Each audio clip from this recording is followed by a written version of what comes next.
আজকে 3রা জানুয়ারি আমাদের যাচাই বাছাই ছিল। ইনশাল্লাহ আমার যাচাই বাছাইয়ে আমি বৈধভাবে টিকে আছি। এরপরে আপনারা সবাই জানেন, সাংবাদিক ভাইরা, আপনারা জাতির বিবেক, বিধি অনুসারে, নিয়ম অনুসারে 21 তারিখ আগে পর্যন্ত আমাদের প্রচারের বেশ কিছু সীমাবদ্ধতা আছে।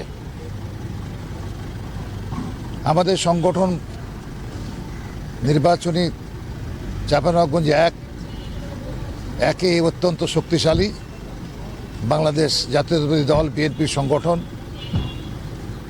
সকল নেতাকর্মীরা সক্রিয় আছে এবং আমি শুধু একাই গাড়ি নিয়ে ঘুরতেছি এলাকায় এলাকায়, জনগণের সাথে কথা বলছি।